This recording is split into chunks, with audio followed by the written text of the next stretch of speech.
e benvenuti al TG Sicilia, le principali notizie di oggi. I ministri Musumeci e Urso a Catania tracciano un bilancio della loro attività a 12 mesi dal loro insediamento. Tra i temi affrontati la battaglia per salvare il petrolchimico di Priolo e rilanciare il polo di Termini Imerese. Un ponte che divide, la costruzione dell'opera sullo stretto anima il dibattito all'interno del Partito Democratico. Dal palco della Festa dell'Unità di Messina la risposta secca del segretario Barbagallo all'onorevole Cracolici. La nostra linea rimane quella del no. Isole minori, accoglienza tiepida di residenti e operatori turistici all'accorpamento dei servizi integrativi con quelli gestiti dalla convenzione statale. Federalberghi sollecita un tavolo tecnico. Palermo, nuovi controlli sulla movida nel mirino delle forze dell'ordine, la vendita di bevande alcoliche ai minori, assenza di licenze e il cattivo stato di conservazione di alimenti. A bordo della nave Libeccio della Marina Militare, la fregata attracca nel porto di Siracusa per una sosta logistica che diventa occasione per aprirla a tutti. E poi il calcio, vittoria scaccia crisi per il Catania che regola il Taranto. Al Massimino decide un colpo di testa di Di Carmine. Tappiani tira un sospiro di sollievo.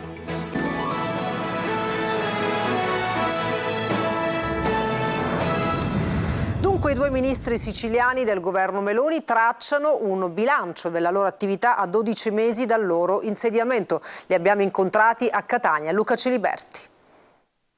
Giorgia Meloni non c'è, ha preferito restare con sua figlia a Ginevra e si è collegata con un videomessaggio alla festa di Fratelli d'Italia, l'Italia vincente, un anno di risultati, nell'anniversario della nascita del governo organizzata in contemporanea in diverse città d'Italia, Catania tra queste. E proprio sotto l'Etna i due ministri siciliani hanno voluto raccontare i loro 12 mesi dell'esperienza di governo. Il ministro per le imprese e per il Made in Italy Adolfo Urso, ad esempio, ha ricordato la battaglia per salvare il polo petrolchimico di Priolo e le procedure per il rilancio del polo di Termini Imerese. La procedura è in corso, c'è la possibilità e noi stiamo lavorando affinché vada in porto con la ripresa di un sito produttivo logistico e portuale, quale può essere Termini Imerese, strategico per la produzione, la logistica e il commercio dei prodotti siciliani. È stato sempre lo stesso Urso a ricordare di aver rispettato l'impegno preso con gli elettori sul reddito di cittadinanza.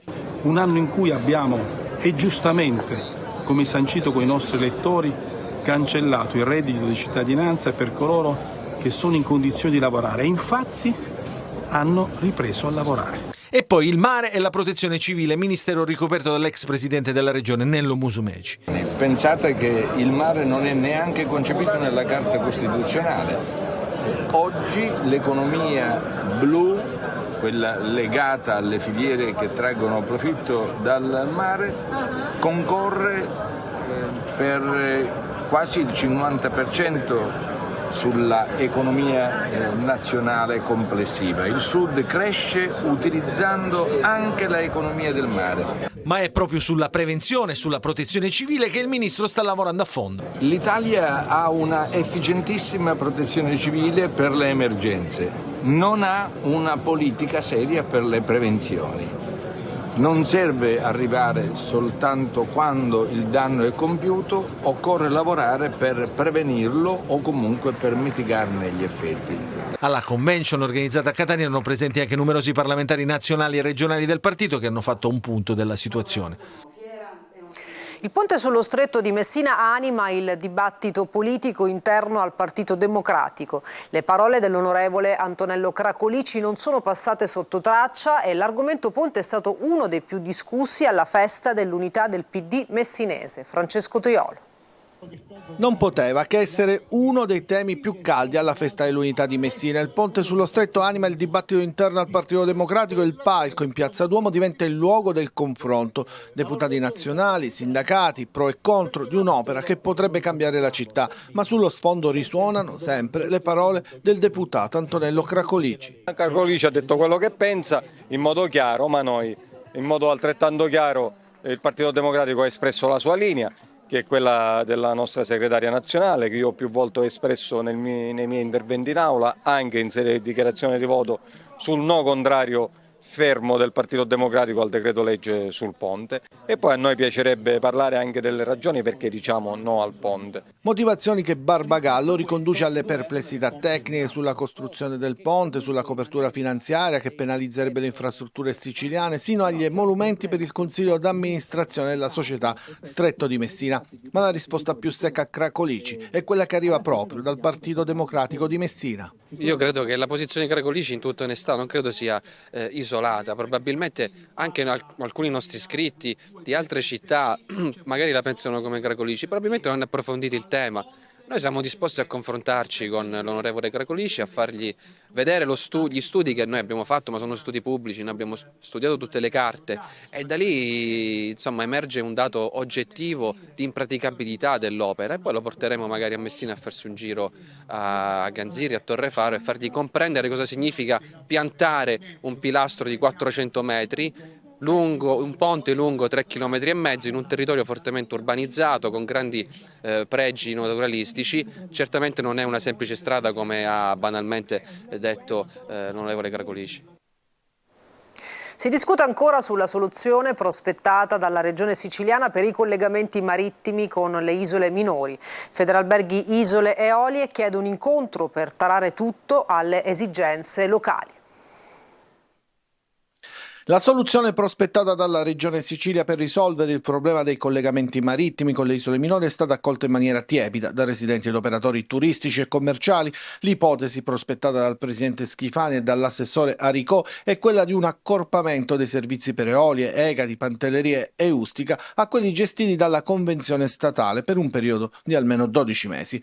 Prima ad intervenire Federalberghi Isole Eolie, che attende di verificare assetti, mezzi e tariffe e chiede un tavolo tecnico per tarare le soluzioni prospettate alle esigenze locali. Potrebbe effettivamente essere una soluzione, però aspettiamo di capire quali corse saranno effettivamente coperte, quali tariffe saranno applicate, per cui auspichiamo che l'assessore regionale Aricò convochi quanto prima un tavolo tecnico nell'ambito del quale entrare nel merito delle singole questioni che rimangono ancora irrisolte o da chiarire. Federalberghi vuole comprendere insomma come saranno coperti i maggiori costi, così da far rientrare gli aumenti tariffari sui mezzi scattati dallo scorso giugno e capire anche quali saranno le agevolazioni per i pendolari, che secondo l'associazione andrebbero estese anche ad altre categorie di utenza per evitare disparità di trattamento.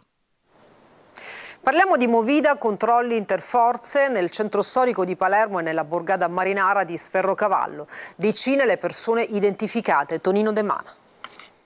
Vendita di alcol ai minori, assenza di licenze, sversamento illecito di oli esausti, cattivo stato di conservazione di alimenti. È un'operazione interforze ad ampia scala quella effettuata a Palermo, che ha avuto come principale obiettivo la sicurezza nei luoghi della Movida. Gli agenti di polizia, carabinieri, finanzieri, polizia municipale sono stati impegnati in decine di controlli in via Macheta e dintorni, nelle piazze Sant'Anna e Caracciolo e nella borgata marinara di Sferracavallo. Sono state identificate 64 persone, di cui 18 con precedenti. Nella zona dei Candelai è stato denunciato il titolare di un pub per somministrazioni di alcolici a minorenni con sanzioni per un valore complessivo di 4.000 euro. La Guardia di Finanza, nella zona di via Macheta, ha invece proceduto al controllo di 4 attività commerciali dove sono state identificate 6 persone. Nella zona della Vucciria, carabinieri e polizia municipale hanno effettuato verifiche su un pub, nel corso delle quali sono emerse gravi violazioni igienico-sanitarie. Il locale è stato sequestrato. Nella borgata marinara di Sferracavallo la polizia infine ha effettuato controlli nei confronti di automobilisti anche attraverso l'utilizzo di alcol test ed etilometro. Sono state identificate 22 persone e controllati 9 veicoli. Ed a Catania, in piazza Federico II di Svevia, personale delle volanti hanno trovato nascoste tra le auto 8 batterie pirotecniche con tubi da lancio per un totale di 150 colpi. Il materiale è stato posto sotto sequestro ed affidato agli artificieri che sono intervenuti in un'area caratterizzata dalla presenza di numerosi locali e attività commerciali. E un turista 58enne, Lucio Dauria, di Palermo, è annegato sulla spiaggia di Cattolica Eraclea ad Agrigento. L'uomo, che si era tuffato in acqua nonostante il mare mosso, ha cominciato ad annaspare e a chiedere aiuto. 2 persone hanno cercato di soccorrere il bagnante in difficoltà, ma purtroppo non c'è stato nulla da fare. E cambiamo argomento, la nave Libeccio della Marina Militare in sosta nel porto di Siracusa, aperta a tutti, weekend di visite per l'ammiraglia dell'operazione Mediterraneo Sicuro. Anche noi siamo saliti a bordo alla scoperta della fregata. Francesco Aloi. Oggi giornata di visite, ne approfittate? Certo, ci mancherebbe, anche perché sono stato un ex allievo della Marina Militare, quindi ho portato i miei figli a visitare un po' la nave della Marina. Sei curiosa di scoprire questa nave? Sì, molto. Cosa ti aspetti di trovare? Tante cose nuove. Una sosta logistica nel porto di Siracusa che diventa occasione per aprirla a tutti. Così questo fine settimana è stato possibile salire a bordo della nave Libeccio della Marina Militare. Per lei questa sosta ha un significato particolare, perché? Questa sosta ha un significato particolare perché ho assunto il comando alla fine di agosto e da comandante di una fregata è la prima volta che vengo a Siracusa, che è la città dove sono nato tanti anni fa. La fregata, lunga 123 metri, naviga nei nostri mari garantendo sicurezza. Più di 200 i membri dell'equipaggio impegnati nell'operazione Mediterraneo Sicuro. Presenza, sorveglianza, vigilanza marittima e prontezza di intervento sono gli obiettivi. Noi siamo partiti da La Spezia il 13 di ottobre con a bordo l'ammiraglio che ha il comando tattico dell'operazione Mediterraneo Sicuro e il suo staff, composto circa da 20 persone, dalla quale gestisce sostanzialmente a livello tattico tutti gli assetti che sono assegnati all'operazione. È una nave che ha i suoi anni, ma è una nave che ha fatto la storia della Marina, scorrendo tutte le operazioni e le attività a cui ha partecipato si ripercorre la storia degli ultimi quasi 40 anni del paese. Questa è l'ammiraglia della flotta impegnata nell'operazione, che comprende fino a 6 unità navali della Marina, sommergibili e aeromobili inclusi. Da qui si conduce la navigazione, si conducono le macchine, quindi si danno gli ordini per impostare le velocità e le rotte dal timone. La base della Libeccio è in Liguria, nel porto di La Spezia. Palermo ospita la mezza maratona, in corsa 1400 atleti che da Mondello hanno raggiunto la città. In corsa anche un 88enne, tanti divieti e traffico paralizzato. Marco Gullà. Palermo, capitale dell'atletica per un giorno, circa 1400 atleti con alcuni campioni africani e un percorso partito da Mondello è arrivato sino a Piazza Castelnuovo per la 10ª edizione della International Half Marathon, la mezza maratona. Grandi atleti al via è uno spettacolo che ha avvolto le vie principali del capoluogo siciliano. La gara ha messo in palio 26 titoli italiani master individuali e 2 squadre di maratonina e ha visto ai nastri di partenza 1400 atleti in rappresentanza di 31 paesi al mondo. Ovviamente una domenica diversa per la città, che ha dovuto fronteggiare la chiusura di molte strade proprio per permettere il regolare svolgimento della manifestazione. Il traffico è andato in tilt in alcune zone del capoluogo. A vincere il keniano Kimeli, grande favorito. Al via della gara a Mondello c'era anche l'88enne Sebastiano Caldarella di Avola, iscritto nella categoria SM85, mentre tra le donne la meno giovane è stata l'81enne Irene Fiore. Uno spettacolo di sport e colori per Palermo. Noi ci fermiamo, torniamo tra poco con lo sport.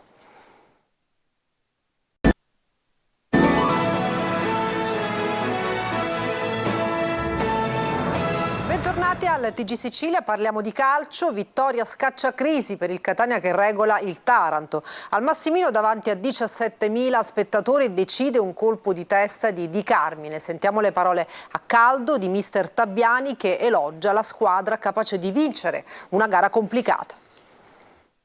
Abbiamo giocato tanti minuti nella loro metà campo e bisogna sbagliare poco, quindi rischiare poco e cercare di sfruttare quelle situazioni che abbiamo avuto, e poi alla fine è venuto il gol, abbiamo preso ancora 2 pali, penso che stiamo battendo i record della storia del calcio, siamo a 10 in 8 partite, quindi sono tanti, però sono contento, sono contento per i ragazzi perché hanno fatto una settimana che si meritavano questa soddisfazione. Negli ultimi minuti potevamo sicuramente gestire un po' meglio, però è anche vero che era una vittoria veramente importante, fondamentale per tutto quello che comunque abbiamo fatto in settimana. I ragazzi Non è ipocrisia, è una vittoria che si meritano loro, che è tutta merito loro, perché sono quelle partite dove bisogna avere determinati attributi per riuscire a mantenere la calma e per avere la voglia di non andare un po' sotto ai primi errori che magari possiamo aver fatto. E con il punto di Picerno il Messina ha centrato il terzo risultato utile consecutivo. Giallorossi a quota 10 in classifica e giovedì prossimo al Francoscoglio arriva il Brindisi. Sergio Colosi. C'è tanto Giacomo Modica nel pareggio di Picerno. L'allenatore ha indovinato tutte le mosse, dalla scelta del modulo il 4-2-3-1 a specchio dei rossoblù a quella degli uomini con l'esordio dei giovani Salvo e Darini e l'arretramento di Cavallo. Il Messina cresce, ha un'identità e ben si adatta alle assenze. Lo spirito di squadra e una buona condizione fisica riducono le distanze dagli avversari più strutturati, come è successo anche in Lucania, dove gli errori clamorosi sotto porta di Ragusa e Plescia, rispettivamente al tramonto del primo e del secondo tempo, avrebbero potuto cambiare la storia della gara. Il solito Fumagalli è rimediato alle conclusioni di Allegretti e Sant'Arcangelo. Molto contestato il rigore concesso al Messina e trasformato dall'ex Michele Mausso, criticato per i recenti 6 mesi a Picerno. Non sono il tipo di ragazzo che cerca queste cose, magari sono stato anche un po' bersagliato, ma ci sta. Sono contento per aver realizzato il rigore, che era importantissimo per noi, a prescindere sono un ragazzo tranquillo e voglio aiutare la squadra e i miei compagni a fare bene quest'annata, perché Messina è una città, una piazza che merita altri palcoscenici. Murano, 9 reti in altrettante giornate, ha messo alle spalle di Fumagalli l'unico pallone giocabile in area giallorossa, ma il Messina non è mai uscito dalla partita. Abbiamo fatto, secondo me, una grandissima prestazione, condita anche da ottime giocate, ottima qualità. Magari ci è mancato quel pizzico in più a noi, non perché sono di parte, ma meritavamo la vittoria. Giovedì prossimo turno infrasettimanale al Francoscoglio contro il Brindisi, con inizio alle 18:30. Vigilia di match per il Palermo, che domani sera al Barbera affronterà lo Spezia. Rosanero al gran completo. Marco Gullà. La sosta ha permesso di recuperare Francesco Di Mariano e Nicola Valente, che erano ai box già da settimane. Il Palermo, dopo più di 14 giorni, è pronto per tornare in campo e lo farà domani al Barbera contro lo Spezia. Infortunati recuperati, attacco al gran completo per consolidare il secondo posto e continuare a inseguire il Parma, che è primo. Non una gara semplice, la classifica inganna, lo Spezia retrocesso dalla Serie A è comunque una squadra di qualità. Valente e Di Mariano sono recuperati, ma si è fermato Koulibaly per un infortunio. Il tecnico Corini confermerà il collaudato 4-3-3 e ha qualche dubbio in difesa e a centrocampo. In avanti si andrà col tridente titolare, nonostante i recuperi importanti di Valente e Di Mariano. A destra c'è Insigne, al centro Brunori e sulla sinistra Di Francesco. A centrocampo Enigma Gomez, saranno titolari Henderson e Stulaz. In difesa Matteo a destra, Lucioni e Ceccaroni al centro. Dubbio invece sulla fascia sinistra. Lund è tornato dagli impegni con la nazionale statunitense e va valutato, così Corini potrebbe schierare Aurelio dal primo minuto. Prevendita che va a gonfie vele domani al Barbera, oltre 25.000 spettatori. E per stasera dal TG Sicilia è tutto, grazie per averci seguito e buona serata.